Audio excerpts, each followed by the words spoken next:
அருட்பெருஞ்சோதி அருட்பெருஞ்சோதி தனிப்பெரும் கருணை அருட்பெருஞ்சோதி.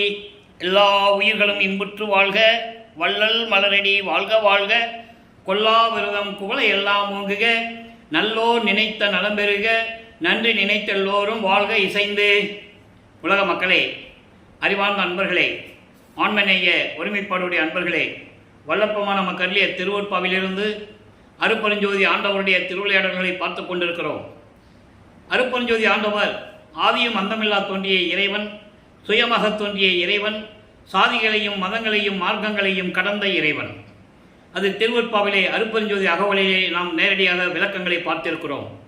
சாதியும் மதமும் சமயமும் பொய்யென ஆதியில் உணர்த்திய அருட்பெருஞ்சோதி, சாதியும் மதமும் சமயமும் காண ஆதி அநாதையாம் அருட்பெருஞ்சோதி. அப்படிப்பட்ட இறைவன் இந்த பிரபஞ்சத்தை உருவாக்கி பிரபஞ்சத்தில் தோன்றிய 4 யுகங்களிலுமே அவர் தோற்றுவித்த யுகங்கள் தான். அந்த 4 யுகங்களிலுமே கிரேதயுகம், திரேதயுகம், துவாரயுகம், கலியுகம், இந்த 4 யுகங்களிலுமே மார்க்கங்களும் சமயங்களும் மதங்களும் தோன்றிவிட்டன. ஒவ்வொரு யுகத்திற்கும் ஆயுள் காலம் உண்டு. அந்த யுகங்களெல்லாம் முடியும் போது அந்தந்த யுகத்தில் தோன்றிய சமயங்களும் மதங்களும் மார்க்கங்களும் முடிந்துவிடும், அழிந்துவிடும். அதன் பிறகு வேறு யுகம் பிறக்கும். அப்போ அதற்கான சமயங்கள் மதங்கள் மார்க்கங்கள் உருவாகும். இப்படி ஒவ்வொரு சமயங்களும் மதங்களும் மார்க்கங்களும் இந்த 4 யுகங்களிலுமே உருவாகி கலியுகத்தினுடைய கடைசி கட்டத்தில் எல்லாமே முடிவடைந்து விட்டது. கலியுகம் 1900 ஆண்டுகளிலே முடிந்து விட்டது. அப்போ கலியுகத்தினுடைய கடைசி திருவிளையாடல் அருட்பெருஞ்சோதி ஆண்டவர் நடத்துகிறார். காரணம், அடுத்து ஒரு யுகம் பிறக்க வேண்டும். அந்த யுகத்திற்கு தேவையான மார்க்கம் உருவாக்க வேண்டும். அந்த மார்க்கத்தை உருவாக்க வேண்டும். அப்போ அந்த மார்க்கத்தை செயலாற்றுவதற்கு ஒரு மகன் வேண்டும்.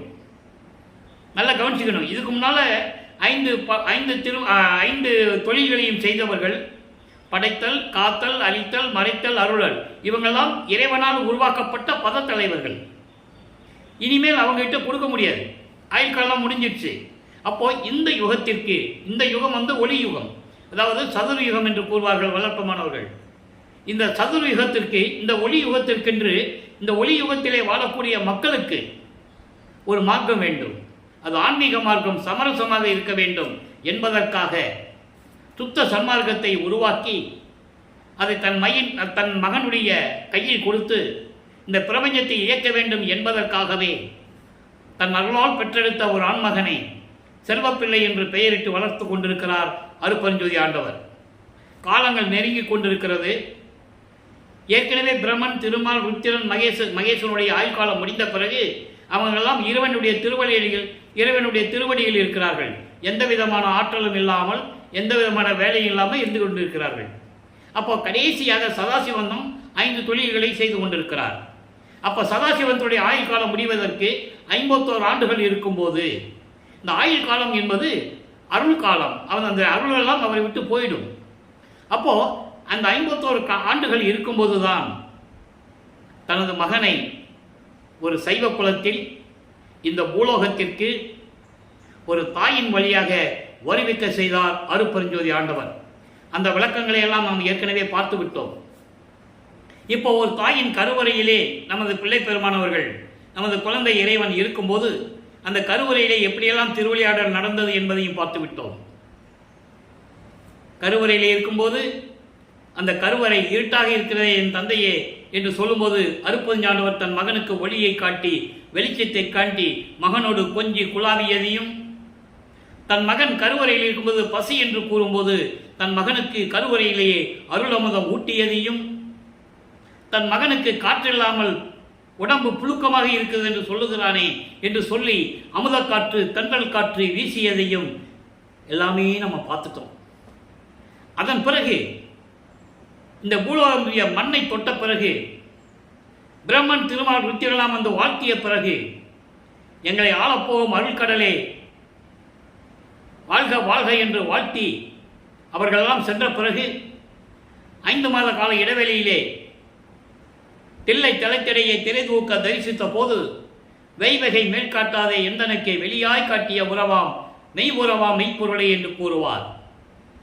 5 மாத குழந்தையாக இருக்கும்போது நமது குழந்தை இறைவன் பிள்ளைப்பெருமானவர்கள் 5 மாத குழந்தையாக இருக்கும்போதே சிதம்பரத்திலே தன் மகனுக்காக தன்னுடைய சுய ரூபத்தை வெட்ட வெளியாக காட்டியவர் என்பதை திருவொற்பாவிலே கூறப்பட்ட விளக்கத்தை நாம் ஏற்கனவே பார்த்துவிட்டோம். இப்போ வல்லப்பெருமான் அவர்கள் இந்த 1823ஆம் ஆண்டு தொடங்கிய திருவிளையாடல், அருட்பெருஞ்சோதி ஆண்டவருடைய திருவிளையாடல் 30/1/1874 இரவு 12 மணி வரையிலும் திருவிளையாடல் நடந்து கொண்டிருக்கிறது என்பதை திருவொற்பாவில் இருக்கின்ற பாடல்களின் மூலமாக பார்த்து கொண்டிருக்கிறோம். அப்போ இந்த 51 ஆண்டுகளை தன் மகனுக்காக 8 ஆண்டுகளாக பிரித்து, அதாவது 6 8 48, இந்த 48 ஆண்டுகளுக்குள் எப்படியெல்லாம் அருளை கொடுத்தார் என்பதையும், இறுதியாக இருக்கின்ற 3 ஆண்டு காலகட்டங்களில் மேட்டுக்குப்பத்திலே சித்தி வளாகத்திலே எப்படியெல்லாம் திருவிளையாடல் நடந்தது என்பதையும் நாம் பார்த்து கொண்டிருக்கிறோம். அந்த வகையிலே இன்று நாம் திருவொற்பாவிலிருந்து ஒவ்வொரு பதிகத்திலிருந்தும் ஒவ்வொரு பாடல்களுடைய விளக்கத்திலிருந்தும் இறைவனுடைய திருவிளையாடல் எப்படியெல்லாம் நடந்தது என்பதையும், நமது பிள்ளை பெருமானவர்கள் எப்படியெல்லாம் அருளை பெற முடியாமல் தவித்துக் கொண்டிருந்தார் என்பதையும், அதன் பிறகு இறைவனுடைய திருவிளையாடலாம் எப்படியெல்லாம் நடந்தது என்பதையும், சுத்த சன்மார்க்கத்தை பெற்ற பிறகு எப்படியெல்லாம் அருளை பெற்றுக் கொண்டார் என்பதையும் ஒவ்வொரு பாடலிலிருந்து நாம் பார்த்து கொண்டிருக்கிறோம். இப்போ வல்லப்பெருமானவர்கள் அறிவிக்கவுற்று முதல் ஆண்டுகளில் 1வது ஆண்டிலிருந்து அந்த 8 ஆண்டுகளுக்குள், அதாவது முதல் 8 எந்த விதமான அருளும் கிடைக்கவில்லை இறைவனிடமிருந்து. அப்போது அவர் யாருன்னே அவருக்கே தெரியாது. ஏதோ உலகையில் ஒரு அப்பா அம்மாவுக்கு பிறந்திருக்கோம், மகனாக பிறந்திருக்கோம், அப்படி மட்டும்தான் அவருக்கு தெரியும். மீதெல்லாம் அவருக்கு மறைப்பு நிலையில் இருந்து கொண்டிருக்கிறது. அப்போது இந்த நிலையில் இருக்கும்போது அருட்பெருஞ்சாண்டவர் தன் மகன் யாரையும் குருவாக ஏற்றுக்கொள்ளக்கூடாது. தன் மகன் எந்த பாடசாலையிலுமே கல்வி கற்கக்கூடாது. உலகியல் சந்தை படிப்பு, உலகியலுடைய சந்தை படிப்பை தன் மகன் படிக்கவே கூடாது என்ற நிலையில் இருந்து கொண்டிருக்கிறார் அருட்பெருஞ்சோதி ஆண்டவர். அப்போ தன் மகனை எங்கவும் செல்லக்கூடாது, அவருடைய மனநிலையை ஒரு நிலையில் இருக்க வைக்காமல் மனம் நிலை அலைவாய்ந்து கொண்டிருக்கிறது நமது குழந்தை இறைவன் பிள்ளை பெருமான் அவர்களுக்கு. அந்த மாதிரி அப்பா திருவிளையாடல் செய்கிறார். இப்போது பள்ளிக்கூடத்தில் கொண்டு சேர்க்குறாங்க. உலகியல் அதானே நடக்கும். பிள்ளைக்கு படிக்கிற வயசு வந்ததுன்னா பள்ளிக்கூடத்தில் போய் சேர்ப்பாங்க, படிப்பாங்க. ஆனால் இவரை கொண்டு சேர்க்குறாங்க, படிக்க முடியாதுன்னு வந்துடுறாரு. இந்த படிப்பில் எனக்கு தேவையில்லை, படிக்க முடியாதுன்னு வந்துடுறாரு. அப்போ வீட்டில் இருக்கவங்க என்ன பண்ணுவாங்க? திட்டுவாங்கல்ல. ஏன்பா பள்ளிக்கூடத்தில் சேர்த்தா படிக்க மாட்டேன்ற, ஊரை சுற்றிட்டு இருக்க, உருப்படாமல் போகிறதுக்கா, அப்படிலாம் திட்டுவாங்க. அப்படி திட்டியிருக்காங்க அவரை. அப்போது அவருடைய மனநிலை எப்படி இருந்திருக்கும்? தனிமையான ஒரு நிலையை, ஒரு இடத்தை தேடுகிறார். அப்போ தான் அங்கே கந்தக்கோட்டைன்னு ஒரு இடம் இருக்குது சென்னைக்குள்ளே. கந்தக்கோட்டைன்னா ஒரு முருகன் கோயில் இருக்காங்க. அப்போ அந்த பகுதியில் ஆள் நடமாட்டமே ஜாஸ்தி இருக்காது, அமைதியான ஒரு இடம். அப்போ அங்கே போய் வீட்டிலேருந்து கிளம்பி போக வேண்டியது, பகலெல்லாம் அங்கே உட்காந்துக்க வேண்டியது, எல்லாம் தூங்கின பிறகு கோயில் கதவெல்லாம் சாத்தின பிறகு இவர் அங்கேருந்து வந்துட வேண்டியது. அப்போ வீட்டில் எதிர்பார்ப்பாங்க, ராமலிங்கம் சாப்பிட்டானா சாப்பிடலையா அப்படின்னு சொல்லி எதிர்பார்ப்பாங்க. இந்த ராமலிங்கம் என்ற பெயர் வரும்போது ஒரு சின்ன விளக்கத்தை சொல்ல நான் கடமைப்பட்டிருக்கிறேன். இந்த ராமலிங்கம் என்ற பெயர் மருதூர் பக்கத்தில் பெண்ணூர்னு ஒரு கிராமம் இருக்குது. அங்கே ராமலிங்கேஸ்வரர் கோயில்னு ஒரு கோயில் இருக்குது. அது சின்னையம்மையாருக்கும் ராமையா பிள்ளைக்கும் குலதெய்வ கோயில். அது அங்கே தான் தன் மகனுக்கு ராமலிங்கம் என்று பெயரிடுகிறார்கள். அதுக்கான வரலாறுகள் எல்லாம் உண்டு, யாரும் மறுக்க முடியாது. அங்கே தான் மொட்டை அடித்து காதெல்லாம் குத்தி கடுக்கானெல்லாம் போட்டது அங்கே தான். அந்த கடுக்கானை யார் கழட்டுறது? கடைசியில் சுத்த சன்மார்க்கத்துக்கு வரும்போது அதெல்லாம் இருக்கக்கூடாதுக்காக அருட்பெருஞ்சாண்டவரை தன் திருடன் வேடத்தில் வந்து தன் மகன் இருக்கிற அந்த கடுக்கானை கழட்டுறாரு. இது திருவொற்பாவிலே நாம் கண்ட உண்மை.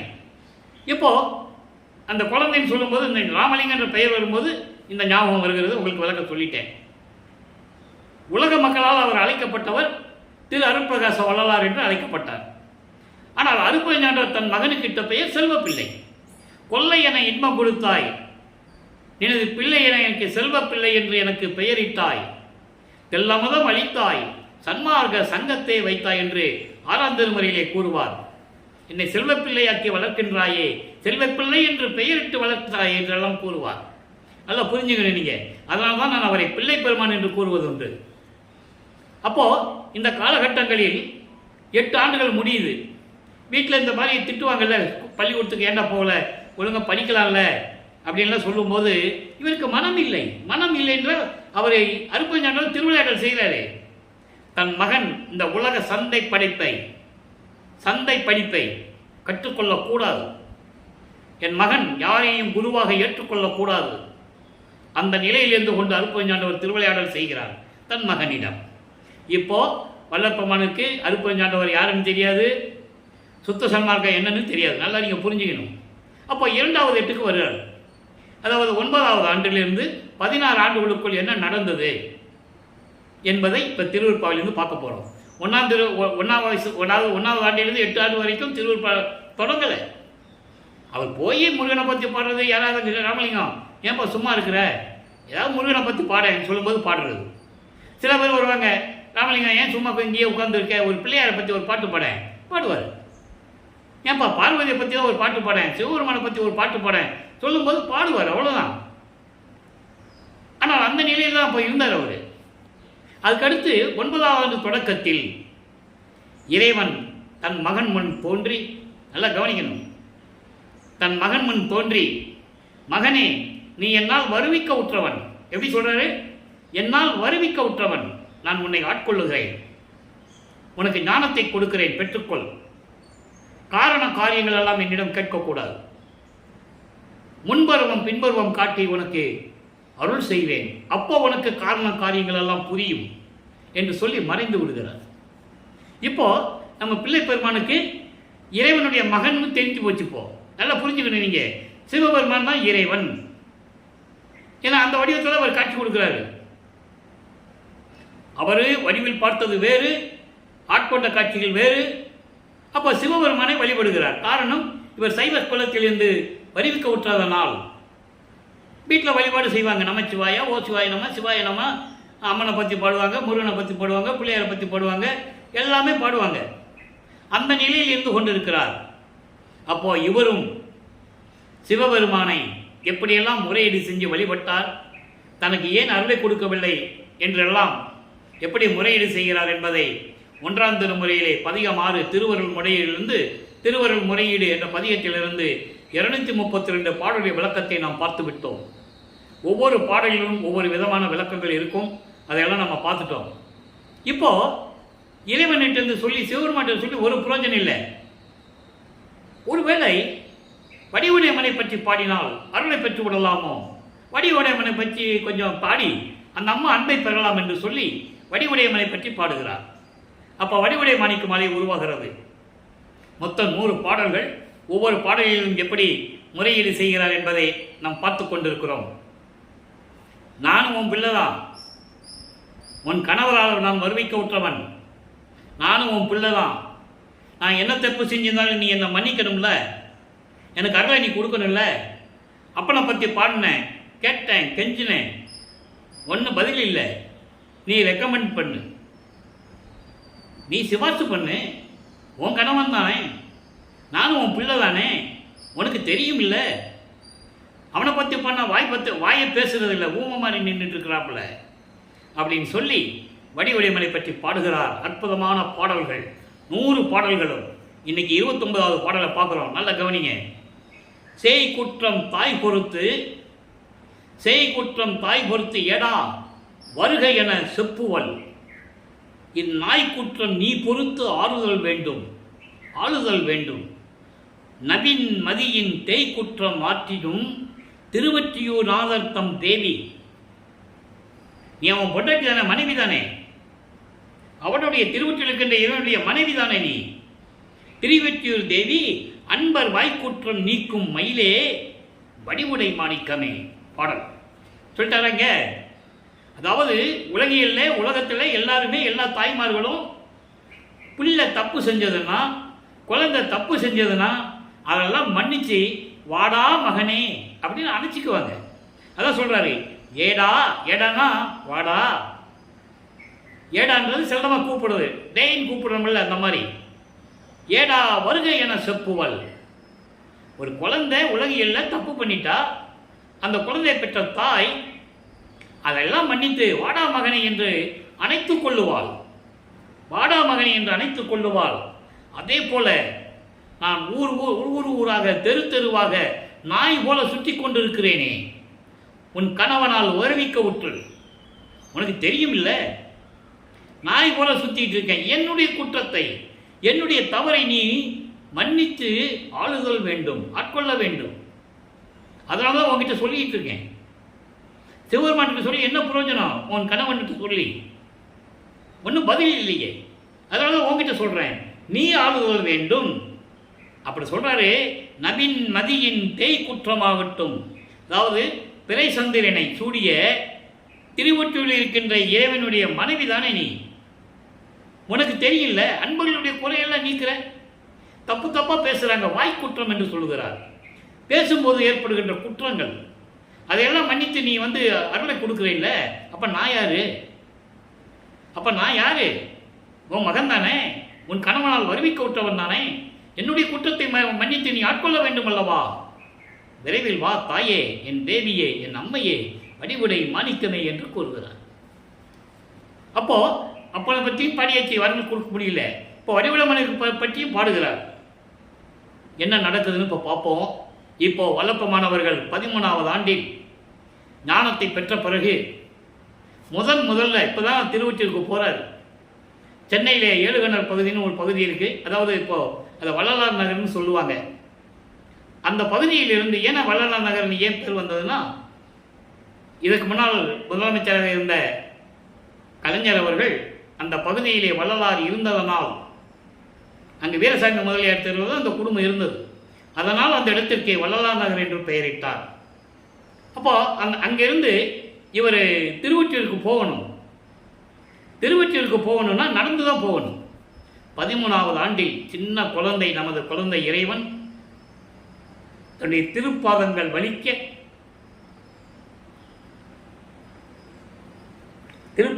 வலிக்க திருவொற்றியூர் செல்லுகிறார். எப்படியாவது தியாகராஜனை பற்றி, அப்போ அங்கே இருக்கிற சிவபெருமான் பேர் தியாகராஜன். அந்த தியாகராஜன் சுந்தரன் காலத்தில் திருவாரூர்லேருந்து சுந்தரன் வரும்போது இங்கே கூட்டு வந்துட்டாங்கள. இது திருவள்ளுப்பாவிலே விளக்கங்கள் உண்டு. அந்த விளக்கத்தில் நம்ம பார்த்துட்டோம். அதுக்கு முன்னால் அங்கே கிடையாது, தியாகராஜன் கிடையாது, சுந்தரன் காலத்தில் வந்தது. அப்போது தியாகராஜனை பற்றி பாடி எப்படியாவது அருளை வாங்கலான்னு சொல்லி அங்கே போகிறார். இப்போ தான் போகிறாரு. இதுக்கு முன்னால் பாடியதெல்லாம் அங்கே தனிமையிலே ஒரு இடத்துல இருந்து கொண்டு வேண்டியது பாடியது. நல்லா புரிஞ்சுக்கணும். முறையீடு செஞ்சது, வடிவனப்படுத்தி பண்ணதெல்லாம் அங்கே இருந்த இடத்திலே இருந்து கொண்டு 12 ஆண்டுகளுக்குள், 9வது ஆண்டிலிருந்து 12 ஆண்டுகளுக்குள் அந்த கேப்பில் பாடினது. இப்போ முதல்ல திருவொற்றியூர் போகிறாரு. போனால் அந்த தெருவில் போய் நின்றுக்கிறாரு. எதுக்க கோயில் உள்ளே தெரியுது. அப்போது 2ஆம் திருமுறை உருவாகிறது. 113 பதியங்கள், 1207 பாடல்கள். மற்ற திருமுறைகளில் பற்றியோ மற்ற புராணங்களில் காவியங்களில் இருப்பதல்ல திருவருட்பா. மற்ற புராணங்களிலும் காவியங்களிலும் மற்ற பாடல்களிலும் மற்ற நூல்களெல்லாம் இருக்கின்ற பாடல்கள் முழுவதுமாக இறைவனை போற்றியே பாட்டியிருக்கும். இறைவனை போற்றியே பாடியிருக்கும். இறைவனை போற்றி பாடினார்கள், அருளை பெற்றார்கள், முத்தி அடைந்தார்கள் என்பது உண்மை, மறுக்க முடியாத உண்மைதான். பிரபஞ்சத்தில் நடந்திருக்கிறது. அதே போல நீங்க திருவருட்பாவை எடுத்துக்கிட்டீங்கன்னா பிரபஞ்சத்தின் உண்மைகளை கூறக்கூடிய பாடல்கள். அப்படிப்பட்ட இறைவன் எப்படி பிரபஞ்சத்தை சொல்லி, பிரபஞ்சத்தை படைத்த இறைவனை சொல்லி, இறைவனுடைய திருவிளையாடலை சொல்லி, அவருடைய புகழை சொல்றது. அப்போ இந்த எழுத்தறியும் பெருமான் மாலை இப்போ நம்ம பார்க்க போகிறோம். மொத்தம் 26 பதியங்களை இது வரைக்கும் பார்த்துருக்கோம். எந்த விதமான அருளையும் பெற முடியவில்லை அவரால். திருமுல்ல வாயிலுக்கு போகிறாரு. அங்கே மாசிலாமணி ஊறுகிறாரு. எந்த விதமான பதிலும் இல்லை. திருவள்ளித்தாயத்துக்கு போகிறாரு. அங்கேயும் நீ எதுக்கு கந்த துணியை கட்டிகிட்டு இருக்க, எனக்கு ஒரு துணியை கொடு, அப்பனும் பிள்ளையும் சேர்ந்து கட்டிக்கிட்டு இருப்போம், போகிறோம் வரவெல்லாம் சிரிச்சிட்டு போட்டோம்லாம் சொல்லுவார். அந்த நிலைகளெல்லாம் மாறிய பிறகு இப்போ எழுத்தறியும் பெருமான் மாலையில் 29வது பாடல் நல்லா கவனிக்கணும். 1ஆம் திருமுறையிலே வடிவுடை மாணிக்க மாலை 29வது பாடல், 2ஆம் திருமுறையிலே எழுத்தறியும் பெருமான் மாலையிலே 29வது பாடல், அது பிறகு நடராஜபதி மாலையிலே 29வது பாடல், அனுபவ மாலையிலே 29வது பாடல். ஒவ்வொரு பாடலுக்கு எவ்வளோ வித்தியாசம் இருக்கின்றதை நீங்கள் கவனிச்சுக்கிட்டே வந்தால் தான் புரியும். இப்போது வல்லப்பமானவர்கள் சமயங்களிலும் மதங்களிலும் மார்க்கங்களை நெறிகளை பின்பற்றி கொண்டு திருநூறு பூசிக்கிட்டு உத்தராட்சமலையை போட்டுக்கிட்டு சிவாயனமா நமச்சிவாயன்னு சொல்லி கும்பிட்டுக்கிட்டு இருக்காரு. ஏன்னா சைவ சமயத்தின் அடையாளம், சைவ சமயத்தினுடைய மந்திரம் அது. அப்போ சுத்த சன்மார்க்கத்து வந்த பிறகு சுத்த சன்மார்க்கத்தினுடைய அடையாளம் என்ன, சுத்த சன்மார்க்கத்தின் மகாமந்திரம் என்ன அப்படின்னு உலக மக்களுக்கு சொல்லணும். அதை தான் நம்ம தினமும் பார்த்துக்கிட்டு இருக்கோம். இப்போ எழுத்தறியும் பெருமான் மாலையில் பாருங்கள், பித்து அழைக்கும் காம பெரும் பேய் மயக்கும் மயல் வித்தனைத்தம் ஆணவம் பொய் வீரும் அழுக்காறு சினம் கொத்து அனைத்தாம் வஞ்சம் கொலை முதலாம் பாவங்கள் இத்தனைக்கும் நான் கான் எழுத்தறியும் பெருமானே. அதாவது பிண்ட துரிசுகள் காமம், குரோதம், லோபம், மதம், மாச்சரியம், இப்படி பிண்ட துரிசுகள் உண்டு. இந்த பிண்ட துரிசுகளை இங்கே சொல்றாரு. காரணம், உலகியலிலே ஒரு ஆணாக இருந்தாலும் சரி, பெண்ணாக இருந்தாலும் சரி, அவங்களை அந்த வயதை எட்டும் போது, அந்த வயதை தொடும்போது 14 ஆண்டுகள் என்று வைத்துக் கொள்வோம். ஆணாக இருந்தாலும் சரி, பெண்ணாக இருந்தாலும் சரி, அவர்கள் மனம் ஒரு நிலையில் இருக்காது. புரியுது அவங்களுக்கு? காமம் வரும், கோபம் வரும், வேறுபாடுகள் வரும், பொறாமைகள் வரும், பொய் வரும், எல்லாம் வரும். அந்த நிலையை சொல்றாரு, எனக்கு அந்த நிலையை நீ கொடுத்துடாத. நல்லா புரிஞ்சுக்கணும் நீங்க. அப்போ எப்படி பாடுறாரு பாருங்க. பித்து அழைக்கும் காம பெரும் பேய், அதாவது பைத்தியம் பிடிக்கக்கூடிய காமம், பைத்தியம் பிடிச்சிடும். காமம் என்னும் பெரும் பேயின் மயக்கத்தில் மயங்கி மூல காரணமான ஆணவம், செருக்கு, அகங்காரம், ஆணவம், பொய், பெருமை, பொறாமை, கோபம், அதான் சொன்னேன். காமம், குரோதம், லோபம், மோகம், மதம், ஆச்சரியம், இதெல்லாம் மொத்தமாக சொல்றாரு. இதை பிண்ட துரிசுகள். பிண்ட துரிசுகளை நீக்கணும். நான் உன்னாலே வருவிக்க விட்டு இந்த பூலோகத்துக்கு என்னை வரவழைச்சிட்டேன், வந்துட்டேன், உன்னை நம்பி வந்துட்டேன் சொல்லுவார் பாடலில். நீ என்னை ஏமாத்திடுவ, நான் பூலோகத்துக்கு போக முடியாதுன்னு சொல்லுவார். பாடல் இருக்கு. அதுக்கப்புறம் தான் இவர் மகன் போக முடியாதுன்னு சொல்கிறான்னு சொல்லி தான் லட்சுமியும் சரஸ்வதியும் போய் என் மகனை எப்படியாவது தாஜா பண்ணி அவன் முன்னால் ஆடி பாடி சம்மதம் வாங்குங்கன்னு சொல்லுவார். பாட்டில் இருக்கு. அந்த விளக்கத்தில் நம்ம பார்த்துட்டோம் ஏற்கனவே. அப்போ இப்படியெல்லாம் வந்தவர் அதனால தான் சொல்கிறாரு, உன்னை நம்பி நான் வந்துட்டேன், இப்போ எனக்கு 16 ஆண்டுகள் முடிய போகுது. ஏன்னா 2வது எட்டில் இருக்காரு, 2 16. இப்போ உலகியலில் வர இந்த பிண்ட பிரிசுகள், பிண்ட துரிசுகள், காமம், குரோதம், லோபம், மோகம், மதம், ஆச்சரியம், இதையெல்லாம் என்கிட்ட வந்து சிக்கி அதில் நான் மூழ்கி என்கிட்ட வந்து அதெல்லாம் சுற்றி என்னை வந்து துன்பப்படுத்திட்டு இருக்கு. இதை நீக்க வேண்டும் அல்லவா? இது யார் பொறுப்பு? உன்னுடைய பொறுப்பு. இவையெல்லாம் சேர்ந்து பழிவாங்கும் எண்ணத்தோடு, என்னை பழிவாங்கும் எண்ணத்தோடு கொலை முதலான பாவங்கள் எல்லாவற்றிற்கும் காரணமான மூல காரணமான இந்த பிண்ட துரிசுகள் என்னுடன் சேர்ந்து கொண்டன. அப்ப நான் யார் காரணம்? இது நான் தான் அந்த பாவத்துக்கு ஆளாகணும். அதனால விரைவில் வந்து என்னை ஆட்கொண்டு எல்லாவற்றையும் நீக்கி அருள வேண்டும். எழுத்தறியும் பெருமானை என்று சொல்கிறார். எழுத்தறியும் பெருமானைன்னு நான் ஏற்கனவே சொல்லியிருக்கேன். எல்லாருடைய தலையெழுத்தை அறிந்து இருக்கக்கூடிய பெருமான், இந்த உலகத்தை இயக்கக்கூடிய இருக்கின்ற பெருமான் சிவபெருமான் என்பதற்காக அவர் எழுத்தறியும் பெருமான் என்று கூறுகிறார். ஆக மக்களே, இதுவரைக்கும் வல்லப்பமானவர் வருவிக்க உற்று இந்த 16 ஆண்டுகள் வரையிலும் எப்படியெல்லாம் துன்பப்பட்டார் என்பதையும், எப்படியெல்லாம் மனம் வருந்தினார் என்பதையும், இறைவனிடமிருந்து எந்த அருளையும் பெற முடியவில்லையே என்ற சூழ்நிலையில் இருக்கும்போது அவர் ஏற்பட்ட மன துன்பத்தையும், வெளியே யாருக்கையும் சொல்ல முடியாதே, நான் இறைவன் மகன் என்று யாருக்கையும் சொல்ல முடியாதே, அந்த ஏக்கத்தையும் தாங்கிக் கொண்டு நமது குழந்தை இறைவன் பிள்ளைப்பெருமான் அவர்கள் மனம் வருந்தி கொண்டிருக்கிறார் 16 ஆண்டுகளுக்குள். இப்போ நிலைகள் மாறுகிறது. 3வது எட்டில் அடியெடுத்து வைக்கிறார். 3 17வது ஆண்டிலிருந்து 24 ஆண்டுகளுக்குள் என்ன நடந்தது என்பதை திருவுட்பாவிலிருந்து 3ஆம் திருமுறையிலிருந்து பார்த்து கொண்டிருக்கிறோம். 3ஆம் திருமுறை மொத்தம் 19 பதிகங்கள், 235 பாடல்கள், எல்லாவற்ற விளக்கங்களையும் பார்த்து விட்டோம். அதனுடைய சுருக்கம் 19 பதிகங்களின் சுருக்கம். இவர் இறைவனை பற்றி பாட வேண்டியது, எந்த விதமான அருளை பெற முடியவில்லை என்று தனது மன ஏக்கத்தையும் துயரத்தையும் நாரையையும் கிளிகளையும் தூது அனுப்பியது. அதனால் எந்த பதிலும் கிடைக்கவில்லை என்று மனம் ஏங்கியது. அதன் பிறகு ஒரு குறைத்த பெண்ணிடம் போய் குறி கேட்டது, ஒரு ஜோதிடர்கிட்ட போய் ஜாதகம் பார்த்தது. இப்படியெல்லாம் நிலைகள் நம்ம நிறைய பார்த்துட்டோம். கடைசியாக 19வது பதிகத்திலே சிவபெருமான், அதாவது தியாகராஜ பெருமான் எப்படி திருவழியாக இவரை பார்த்து ஓடுகிறார் என்பதையும், இவரும் பின்னாலேயே சிவபெருமானை பிடிக்க ஓடுறாரு. பிடிக்க முடியாதுல்ல. அப்போ வல்லப்பமானவர்களுக்கு ஓடுற சக்தியும் நடக்கிற சக்தியும் தான் இருக்குது, பறக்கிற சக்தி அப்போ அவருக்கு இல்லை. அப்போது தெருவழியாக ஓடும்போது அங்கே இருக்கிறவங்க பார்ப்பாங்களே தினமும், என்ன ராமலிங்கம் மாட்டு தனியாக ஓடிக்கிட்டு இருக்கான்னு போச்சு நிப்பாட்டி கேட்குறாங்க. இதெல்லாம் பாடலில் இருக்கின்ற விளக்கங்கள், கற்பனை இல்லை, கதை இல்லை, இதெல்லாம் பாடலில் இருக்குது. அது விளக்கமாக சொல்கிறேன் உங்களுக்கு. நிப்பாட்டி கேட்குறாங்க, ஏன்பா ராமலிங்கம் அப்படி ஓடிட்டு இருக்கியே, என்ன பார்த்து ஓடிட்டு இருக்கேன்னு கேட்குறாங்க. சிவபெருமான் ஓடுறாரு, என்னை பார்த்துட்டு அவனை பிடிக்க போகிறேன்ற.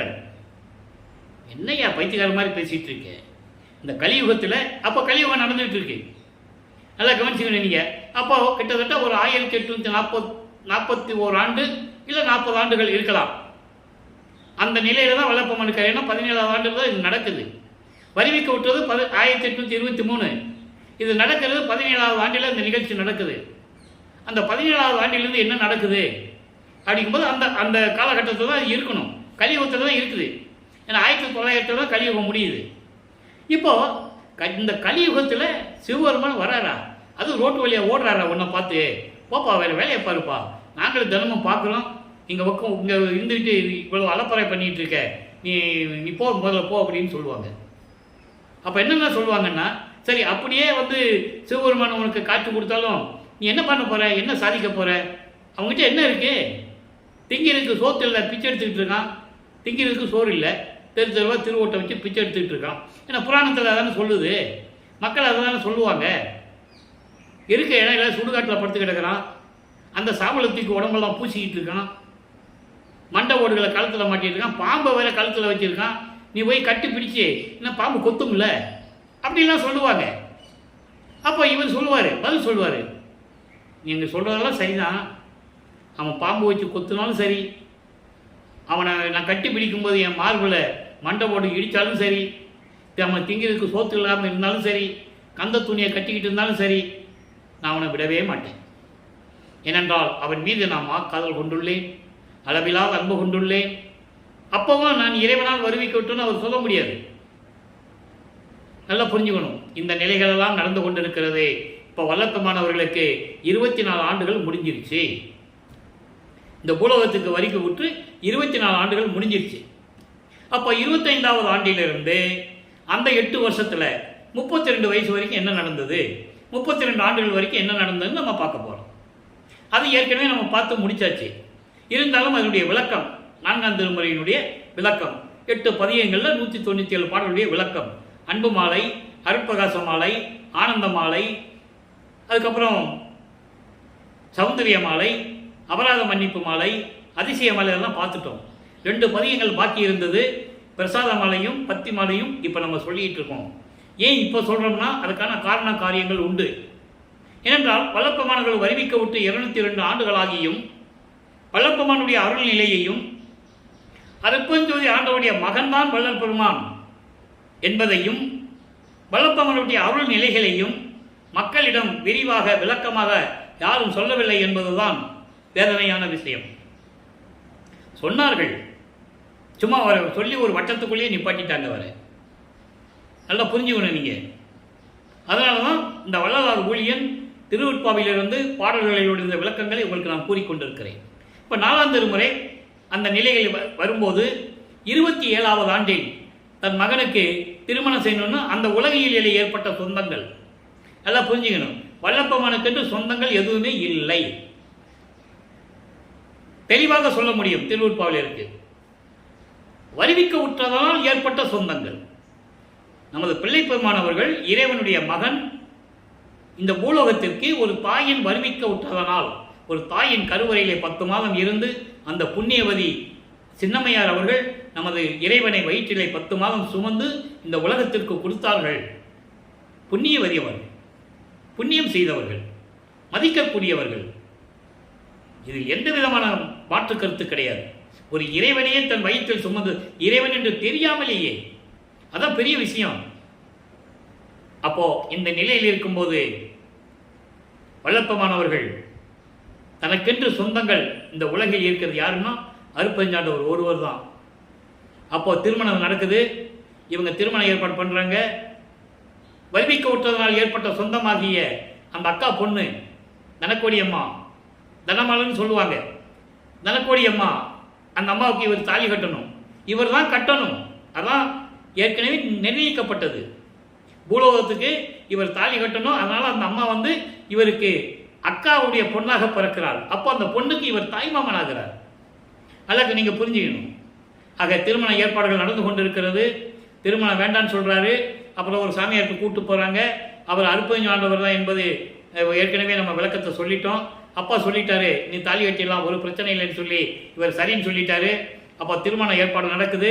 திருமண மண்டபத்திலே எல்லாரும் வீற்றிருக்கிறார்கள். பிரம்மன், திருமால், ருத்திரன், மகேஸ்வரன் போன்றவர்களும், மாணவர்களும், ரிஷிகளும், முனிவர்களும் இறைவனுடைய திருமணத்தை பார்ப்பதற்காக, கண்டுகளிப்பதற்காக, வாழ்த்துவதற்காக அங்கே அமர்ந்து கொண்டிருக்கிறார்கள். மக்கள்கிட்ட யார் சொன்னது? ஒரு ஆள் கூட சொல்லலை. 202 வருஷமா யாராவது இப்படி சொல்லியிருந்தாங்கன்னு நீங்கள் எனக்கு சொல்லுங்க, நான் தலை வணங்குகிறேன். பாடலில் இருக்கு, யாரும் மறுக்க முடியாது. எப்படிப்பட்ட திருமணம்?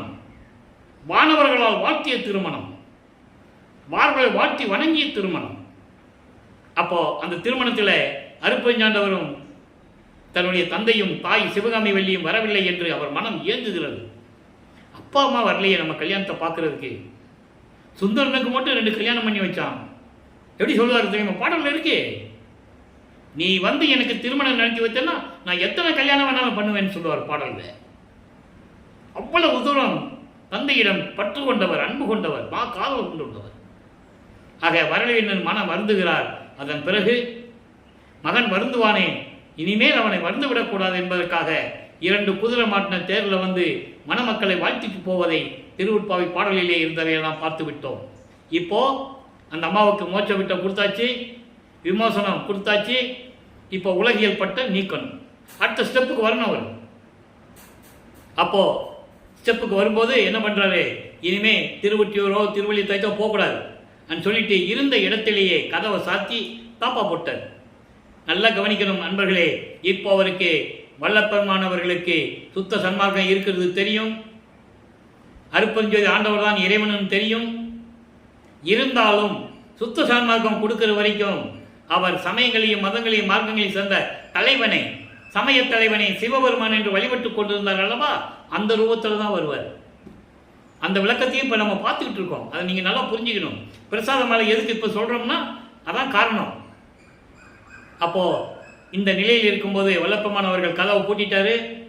அருப்பெருஞ்சோதி ஆண்டவர் தன் மகனை இனிமேல் காக்க வைக்கக்கூடாது, அவனுக்கு கோபம் வந்துருச்சு அப்படின்னு சொல்லி விண்ணுலகத்திலிருந்து பூலோகத்திற்கு தெருவழியாக கால் வலிக்க நடந்து வந்து கதவை திறந்து ஒரு காலை உள்ள வச்சு ஒரு காலை வெளியே வச்சு மகனை கூப்பிட்டு எப்படியெல்லாம் அருளை கொடுத்தார் என்பதையும் இவர் எந்தெந்த அருளை பெற்றுக்கொண்டார் என்பதையும் நாம் ஏற்கனவே விளக்கமாக பார்த்து விட்டோம். எல்லாம் பார்த்தாச்சு.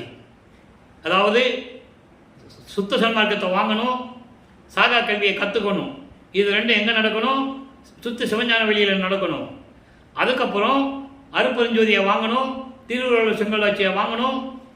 அருப்பெருஞ்சாண்டவர் வந்து மகனோட கலந்துக்கணும், ஒரே இறைவனாயிடணும்.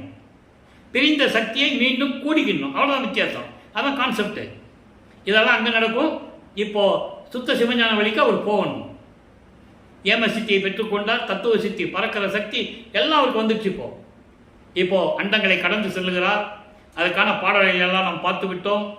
அண்டங்களை கடந்து செல்லுகிறார், தத்துவங்களை கடந்து செல்லுகிறார், அண்டங்களை கடந்து செல்லுகிறார், சரிய கிரிய யோகம் என்ற 12 நிலைகளையும் கடந்து சென்று கொண்டிருக்கிறார்.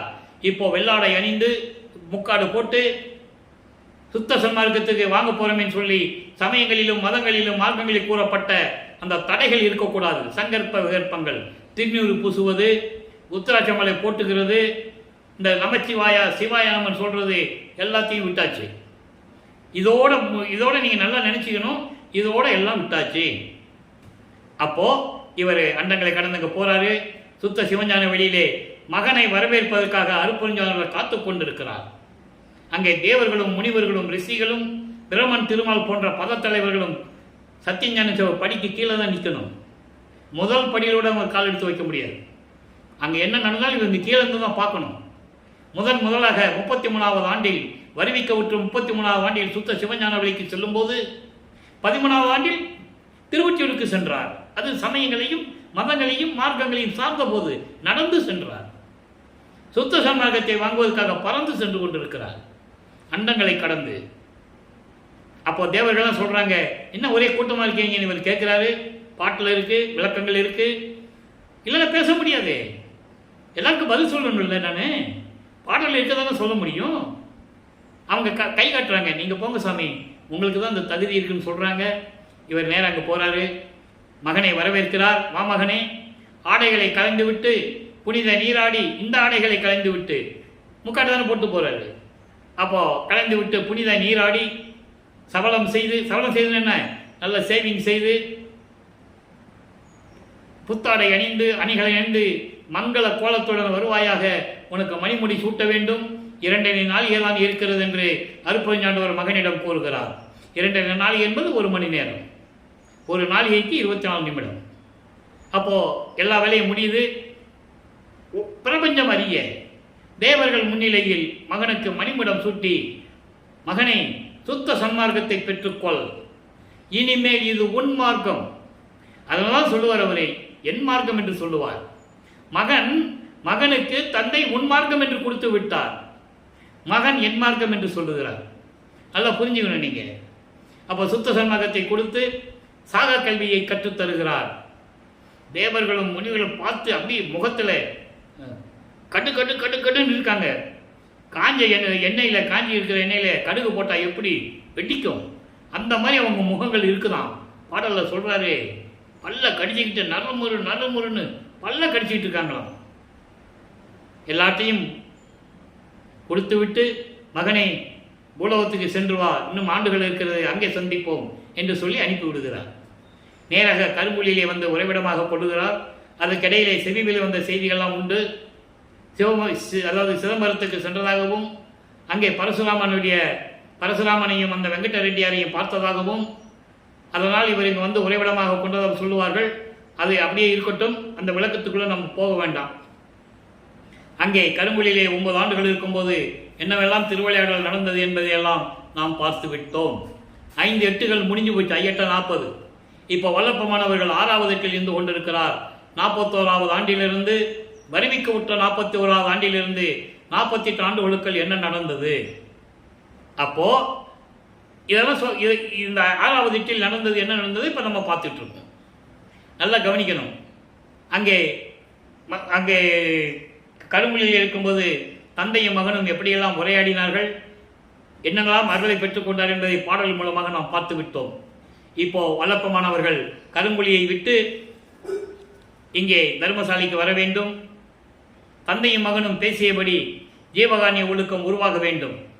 இதற்கு முன்னால் இந்த சமயங்களிலும் மதங்களிலும் மார்க்கங்களிலிருந்து விடுபடும் போது ஏற்கனவே பிரவண தேகம் எப்படி பெற்றுக்கொண்டார், ஞான தேகத்தையும் சுத்த தேகத்தையும் எப்படி பெற்றுக்கொண்டார், உனக்கு இனிமேல் திருநீர் தேவையில்லை மகனே, சுத்த சன்மார்க்கத்துக்கு இது தேவையில்லை என்று எப்படியெல்லாம் கூறினார்கள் என்பதை அந்த 3 பாடல்களிலே பார்த்தோம். இப்போ 4வது பாடல் நல்லா கவனிக்கணும். ஏன்னா வல்லப்பமானவர்கள் வருவிக்க விட்டு இதுவரைக்கும், இன்னைய பகல் வரைக்கும், இற்றைய பகல் வரை அதெல்லாம் பூசிக்கலாம்ப்பா, திருநூறு பூசிக்கலாம், என்ன வேணா பண்ணிக்கலாம், இப்படி தான் பேசிட்டு வராங்க. அது சமயங்களிலும் மதங்களிலும் மார்க்கங்களில் இருக்கும்போது நீங்கள் என்ன வேணா பண்ணிக்கலாம், அது உங்களுடைய சுதந்திரம் சொல்லிட்டார் வல்லப்பமான். ஆனால் சுத்த சன்மார்க்கத்துக்கு வந்தால் இப்படி தான் இருக்கணும்னு சொல்கிறாரு. அந்த நிலையை நம்ம பார்க்க போகிறோம். அதை தான் பிரசாத மாலையிலே 4வது பாடலில் சொல்கிறாரு. இதில் அந்தங்களை கடப்பது எப்படி, அதுக்கான சக்திகளை எப்படி பெறுவதுன்றது இந்த பாடலிலே கூறுகிறார். நல்லா கவனிக்கணும். நான் ஏற்கனவே சொன்னேன்ல, தத்துவங்களை கடந்து போனது, அந்தங்களை கடந்து போனதுன்னு, அதுக்காக ஒரு பாடல் இருக்கிறது. ஏன்னா திருநூறு பூசிக்கிட்டோ உத்தராட்ச மாலையை போட்டுக்கிட்டோ அங்கே போக முடியாது. போனால் படிக்கு கீழே தான் நிற்கணும், தேவர்கள் நிற்கிற மாதிரி தான் நிற்கணும். நல்லா புரிஞ்சுக்கணும் நீங்கள். அவர் இந்த பூலோகத்தில் இருக்கிற வரைக்கும் அவரை மனமறிந்து ஒரு எறும்பை கூட கொன்றதில்லை. ஆனால் தேவர்கள் அப்படியல்ல, உயிர்களை கொன்றவர்கள் என்று சொல்லுவார். போருக்குரியவர்கள், வருணமா கொலை பாதகன் என்று சொல்லுவார் பிரம்மனை. யாரும் மறுக்க முடியாது, அவ்வளவு விளக்கங்கள் இருக்குது திருவொற்பாவிலே. அவங்களாம் சத்தியஞான சபையில் போக முடியாது. அதனால தான் இங்கே சத்தியஞான சபை நிறுவி கொலையும் புலையும் தவிர்த்தவர்கள் உள்ளே போவோன்னு போட்டார். நல்லா புரிஞ்சுக்கணும் நீங்கள். அப்போது அந்த பிரசாத மலையில் என்ன சொல்கிறான்னு பார்க்க போகிறோம். அதாவது விலை கடந்த மணி என ஓர் திருமேனி தரித்து, விலையில்லா மணி, நவரத்தினங்கள், வைடூரியங்கள், மாணிக்கங்கள், பவளங்கள் எது இருந்தாலும் சரி, அதை கூட விலை மதிச்சிடலாம். ஆனால் விலை மதிக்க முடியாத ஒரு இறைவன் அப்படி ஒரு திருமேனியை தாங்கிக் கொண்டு வினையின் முன் எழுந்தருளி நல்லா கவனிக்கணும். இதெல்லாம் உலக மக்கள்கிட்ட ஒரு ஆள் கூட சொல்லதில்லைன்ற நான். யாராவது சொல்லியிருக்காங்களா? சொல்லுங்க. யார் சொல்லலை? அப்படிப்பட்ட இறைவன் எழுந்தருளி மெய்யடியர் விரும்ப கலை கடந்த பொருள்கள் எல்லாம் கரை கடந்து, வேதங்கள், ஆகமங்கள், ரிக்கு வேதம், யசுர் வேதம், சாம வேதம், அதர்வன வேதம் போன்ற வேதங்கள் இவங்களுடைய விளக்கங்களை எல்லாம் கடந்து நாத கதி கடந்த நாதாந்தம், அதான் அண்டங்களை கடப்பது. கலாந்தம், யோகாந்தம், போதாந்தம், நாதாந்தம், வேதாந்தம், சித்தாந்தம், இப்படி 6 அந்தங்கள் இருக்கின்றன. எல்லாவற்றையும் கடந்து பெரும் கருணை கடைக்கண் மலர்ந்தருளே. ஏன்னா அந்த அந்தங்களை தன் மகனும் கடக்க வேண்டும் என்பதற்காக எனக்கும் அந்த அருளை கொடுத்து அங்கை தனியில் அளித்தனை. என்ன அளித்தாராம்? மன செழும் பனும் பூ, மனம் செழு மனப்பூ, அது அந்தங்களை கடப்பது. இதெல்லாம் கொடுத்து நின் அருள் குறிப்பேது அறியேன். நீ என்னதான் உன் மனசில் நினைச்சிட்டு இருக்கு தெரியல. மலை கடந்த நெடுந்தோளில் இதழி அசைந்தாட மண்டில் நடம்புரிகின்ற வள்ளல் அருகுருவே, அப்படிப்பட்ட இறைவனை எல்லாவற்றையும் கொடுத்து என்னை ஆட்கொண்டாயே என்று கூறுகிறார். இப்போ என்ன சொல்கிறார் பாருங்க. இப்போ வல்லப்பமானவர்கள் இப்போ தர்மசாலைக்கு வரணும். தர்மசாலைக்கு வரும்போது கருங்குழியிலேருந்து வரார். தர்மசாலையில் வந்தால் ஜீவகாரிய ஒழுக்கம் உருவாகணும். நல்லா புரிஞ்சுக்கணும் அந்த கான்செப்ட். ஏன் தர்மசாலையை உருவாக்குனான்னா உலக மக்களுக்கு, இந்த பிரபஞ்சத்திற்கு ஜீவகாரிய ஒழுக்கத்தை பற்றி சொல்லணும். அப்போ ஒரு தர்மசாலை வேணும். அப்போ அங்கே பசியோடு வரவங்களுக்கு சாப்பாடு போடணும். அங்கே கொலை மறுத்தலை சொல்லணும். அங்கே சாப்பிடுகின்ற வருவங்கிட்ட சொல்லணும். சாப்பாடு போட்டு, அப்போ சாப்பிட்டியாப்பா, வயிறு நிரம்பிடுச்சா, பசி போயிடுச்சா, சரி இப்போ நீ என்ன பண்ணுற, எந்த உயிரையும் கொலை செய்யக்கூடாது, அந்த உயிரை கொலை செஞ்சு அந்த பணத்தை நீ திங்கக்கூடாது அப்படின்னு உலக மக்களுக்கு சொல்லணும். அப்போது தர்மசாலையை 23/5/1867 அங்கே ஒரு தர்மசாலையை அன்றே நிறுவி, அன்றே அணைய அடுப்பை மூட்டி, உணவை சமைத்து பசியோடு வருகின்றவர்களுக்கு பசியை போக்கிக் கொண்டிருக்கிறார் நமது இறைவன் வல்லப்பெருமான் அவர்கள். அப்போ ஜீவகாரிய ஒழுக்கம் உருவாகிறது. 7 பிரிவுகளில் உருவாகிறது. பசி, பிணி, தாகம், இச்சை, எளிமை, பயம், கொலை. இதை ஜீவகாரிய ஒழுக்கம் நாம் ஏற்கனவே பதிவு பண்ண வேண்டியிருக்கிறது. இன்னும் கொஞ்சம் நாட்கள் தேவைப்படுகிறது. காரணம், இவர் இங்கே தர்மசாலையிலிருந்து அங்கே மேட்டுக்குப்பம் செல்லுகின்ற போது அந்த ஜீவகாரிய ஒழுக்கம் உங்களுக்கு கிடைக்கும். இப்போது அங்கே இருக்கும்போது 1869ஆம் ஆண்டிலே நீதிமன்றத்திலே எப்படியெல்லாம் வழக்கு நடந்தது, இவர் எப்படி நீதிபதிக்கு காட்சி கொடுத்தார், எப்படி திருவொற்பா மறு அறுப்பா கிடையாது, திருவொற்பா தான் மக்களுக்கு ஏற்றது என்ற தீர்ப்பை பெற்றுக்கொண்டு இங்கே வந்துவிட்டார். தர்மசாலையிலே அமர்ந்து கொண்டிருக்கிறார் நமது பிள்ளை பெருமானவர்கள். இங்கே வந்த பிறகு உத்தரஞான சிதம்பர மாலை உருவாகிறது. அதனுடைய பாடலுடைய விளக்கங்களையெல்லாம் நாம் பார்த்து விட்டோம். இப்போது நடராஜபதி மாலையை பார்க்க போகிறோம். ஏற்கனவே சத்குணி மாலை பார்த்தாச்சு. நடராஜபதி மாலையில் என்ன சொல்கிறாரு? நான் ஏற்கனவே சொல்லியிருக்கேன், நடராஜன் பேர் வந்தாலே சிதம்பரத்துக்கு போயிடக்கூடாது உங்கள் மனசு. அது வேறு, இது வேறு. நடராஜபதி என்பது அருப்பஞ்சோதி ஆண்டவர். அவர் சைவ சமயத்தினுடைய தலைவன் நடராஜன், கர்மசித்தன். ஆக நடராஜபதி மாலையிலே இறைவனுடைய நிலைகளை பற்றியும், இறைவன் தன் மகனிடம் வல்லப்பெருமானிடம் எப்படியெல்லாம் அறிவுரை கூறினார் என்பதையும், இறைவனிடமிருந்து எப்படியெல்லாம் அருளை பெற்றுக் கொண்டார் என்பதையும் நடராஜபதி மாலையிலிருந்தே பார்த்து கொண்டிருக்கிறோம்.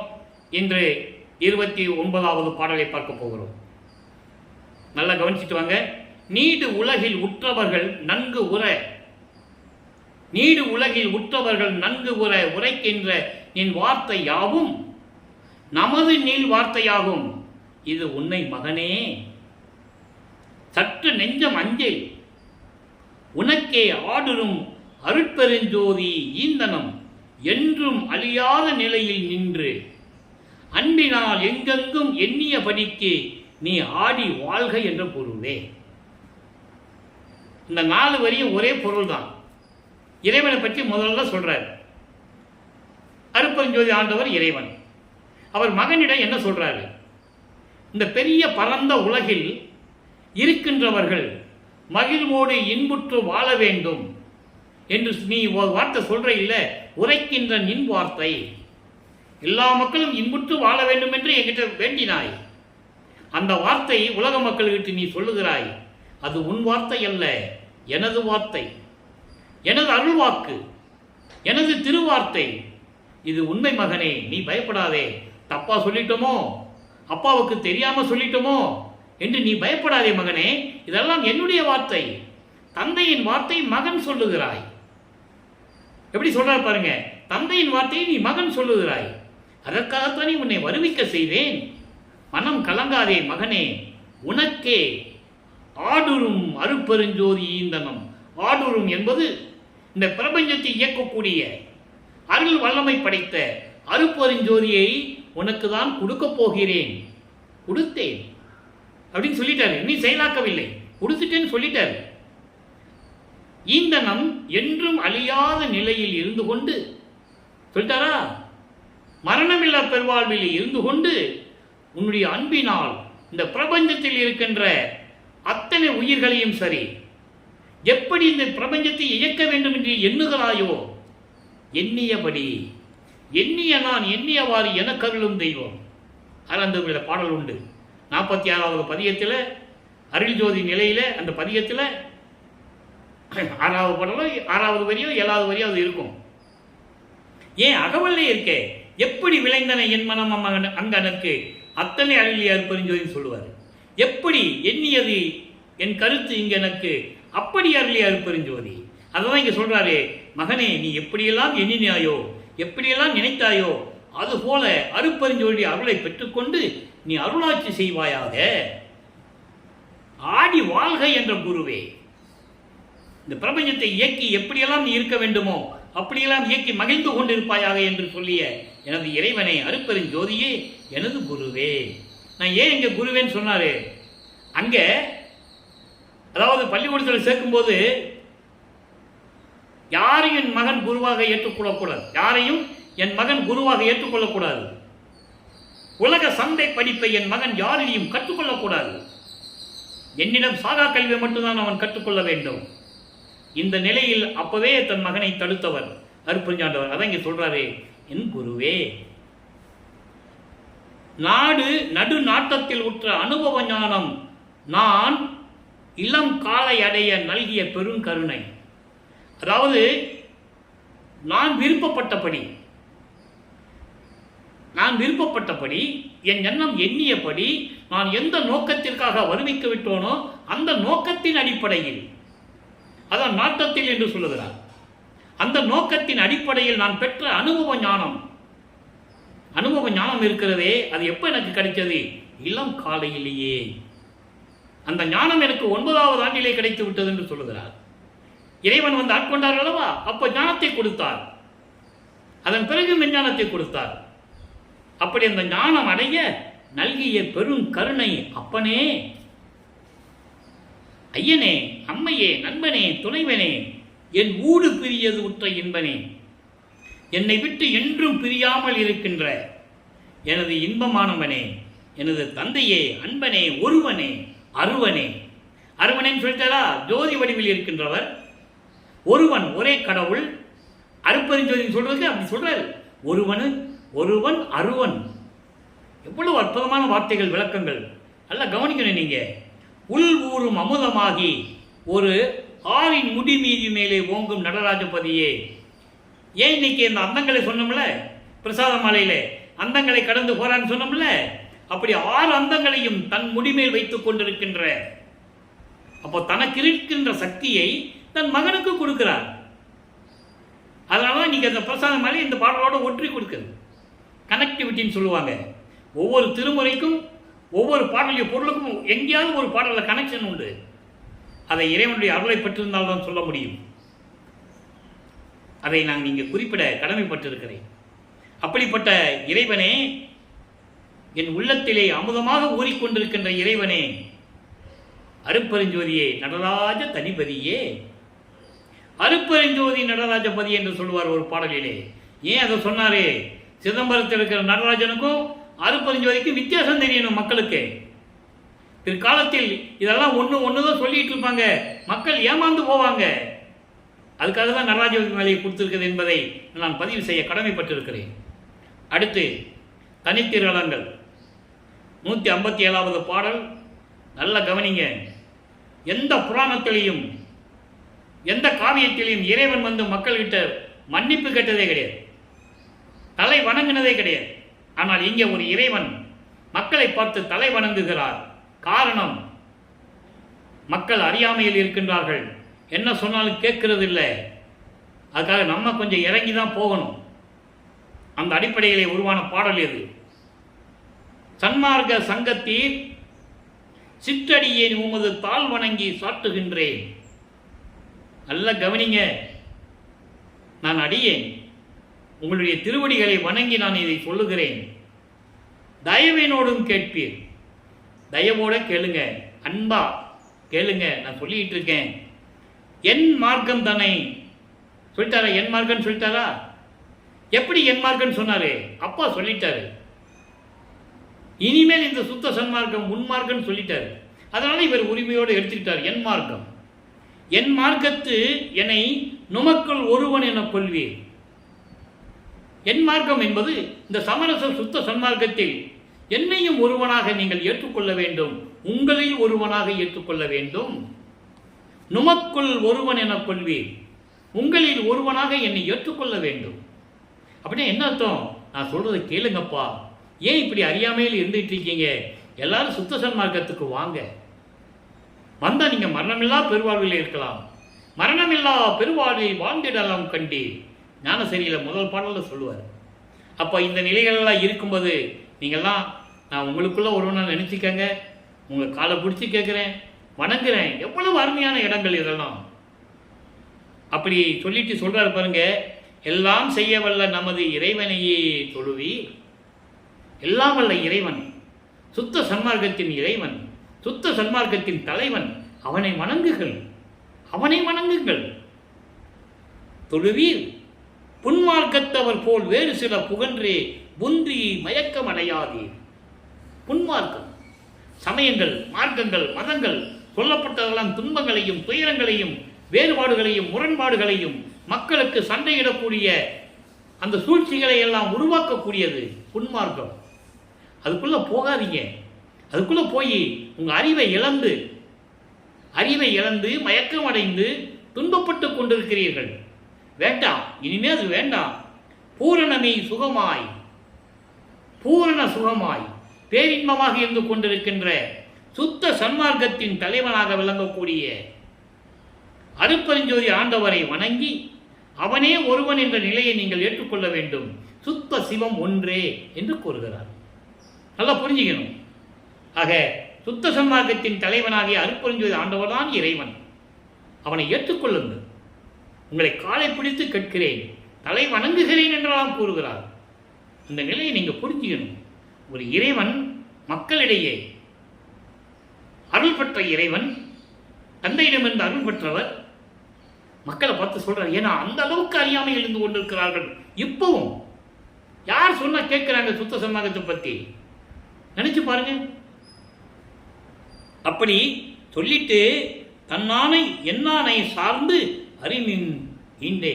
இறைவனுடைய கட்டளையையும் என்னுடைய கட்டளையையும் நல்லா சொல்றாரு. என்னுடைய கட்டளையும் ஏற்று சுத்த சன்மார்க்கத்தில் சேர்ந்து, சார்ந்துன்னு சொல்றாரு, சுத்த சன்மார்க்கத்தில் சேர்ந்து இப்பொழுதே நீங்கள் தெரிந்து கொள்ளுங்கள். யார் இறைவன் என்று தெரிந்து கொள்ளுங்கள். உங்களுக்கு தேவையான மார்க்கம் எந்த மார்க்கம் என்று அறிந்து கொள்ளுங்கள். விரைவில் வாருங்கள் என்று கூறுகிறார். இந்த நிலைகளெல்லாம் போன பிறகு அனுபவ மாலை உருவாகிறது. தான் பெற்ற அனுபவங்கள் என்ன? சுத்த சன்மார்க்கத்துக்கு வந்த பிறகு, அதாவது சமயங்களிலும் மதங்களிலும் மார்க்கங்களில் இருக்கும்போது எப்படி இருந்தார், அதை வந்த பிறகு சுத்த சன்மார்க்கத்தை பெற்ற பிறகு அவருடைய அனுபவங்கள் என்ன, இறைவன் யாரு, எப்படியெல்லாம் அருளை பெற்றுக் கொண்டார் என்பதை தன்னை கணவனாகவும், அதாவது தன்னை மனைவியாகவும் இறைவனை கணவனாகவும் உள்ளத்தை தோழியாகவும் வர்ணனை செய்து இதை உலக மக்களுக்கு நமக்கு அருளி இருக்கிறார்கள். அந்த விளக்கத்தை நாம் பார்த்து கொண்டிருக்கிறோம். என் கணவர் சொல்லிட்டாரா? என் கணவர் என்ன அர்த்தம்? தன்னை பெண்ணாக உருவப்படுத்தி அந்த பாடலை சொன்னதால் கணவர் என்று சொல்லுகிறார். என்ன ஆண்டவர்? அருப்பஞ்சோதி ஆண்டவர் என் கணவர் பெருந்தன்மை ஆறு அந்த நிலைக்கே. இங்கேயும் ஆறு அந்த நிலை வந்துச்சா? அப்புறம் அதுக்கும் இதுக்கு கனெக்ஷன் இருக்கா? 4ஆம் திருமுறையிலே பிரசாத மாலையிலே அந்தங்களை பெற்ற இறைவன், அந்தங்களை எப்படியெல்லாம் பெற்றேன்னு சொல்றாரு. நடராஜபாத மாலையில சொல்றாரு அந்தங்களை கடந்த இறைவன். அனுபவ மாலையிலும் சொல்றாரு. இதுதான் கனெக்டிவிட்டி. இப்படியெல்லாம் ஒவ்வொரு பாடலையும் சேர்த்து சொல்றதுக்குன்னா இறைவனுடைய தயவும் கருணை இல்லாமல் சொல்ல முடியாது. ஏன்னு அதனால பேச முடியாது. இப்போ நீங்களே புரிஞ்சிருப்பீங்க ஏன் இப்படியெல்லாம் நான் அந்த அந்த பாடலுக்கு நான் தொடர்ந்து சொல்றேன்னு நீங்கள் புரிஞ்சிருப்பீங்க. இங்கே சொல்றாரு அனுபவ மாலையிலே ஆரந்த நிலைக்கே எட்டி நின்று பார்ப்பவருக்கும் எட்டாத தொழி. அப்படிப்பட்ட இறைவன் 6 அந்தங்களையும் கடந்தேன் என்று சொல்லிக் கொண்டிருப்பவர்கள் கூட இறைவனை பார்க்க முடியாத எட்டாத நிலையில் இருந்து கொண்டிருக்கின்ற இறைவன் தோழி. அப்படி யார் அவரு? பொன் கணவர் கலை மடந்தை தன் கணவர் சொல்றாரு. பொன் கணவர்னா யாரு? லட்சுமியினுடைய கணவன் யாரு? திருமால். கலை மடந்தை தன் கணவர், கலை மடந்தை யாரு? சரஸ்வதி. அப்போ லட்சுமியுடைய கணவன் திருமாலும் சரஸ்வதியுடைய கணவன் பிரம்மனும் இவர்களெல்லாம் அதாவது புனைந்து உரைக்கும் கற்பனையாக சொல்லக்கூடிய கதை அல்ல இது. அதாவது லட்சுமி புருஷன் திருமாலு, சரஸ்வதியுடைய புருஷன் பிரம்மனு, இப்படியெல்லாம் கதையெல்லாம் நம்மளால சொல்ல முடியாது. சொல்றாரு புனைந்து விளங்கும் கதை போல நினைந்து உரைக்கப்படுமோ அது போல கற்பனையால சொல்ல முடியாது. தெளிவா சொல்றாரு. லட்சுமியும் சரஸ்வதியும் என் முன் பாடி ஆடி என்னை மகிழ்வித்தார்கள் என்று சொல்லுகிறார். பாடல்களிலே விளக்கம் உண்டு, ஆதாரங்கள் உண்டு. 6ஆம் திருமுறையிலே உண்டு. திருமடந்தைமார் இருவர் சொல்வார். என் முன் தோன்றி ஆடி பாடினார்கள் என்று சொல்லுவார். என் சிறுமையை போக்கிய இறைவனே என்று கூறுவார். இருநிதிய திருமகளிர் இருவரும் என்னை வணங்கி வந்தனமப்புவாய் என்று இசைவித்து என் முன் பாடி ஆடி பெற்றி அளித்தனை இப்பேதையந்தனக்கே பாடல் உண்டு. அப்படிப்பட்டவருடைய கணவர்கள் எல்லாம் அதையெல்லாம் கதையாக சொல்ல முடியாது. இங்கே கற்பனையாக சொல்ல முடியாது.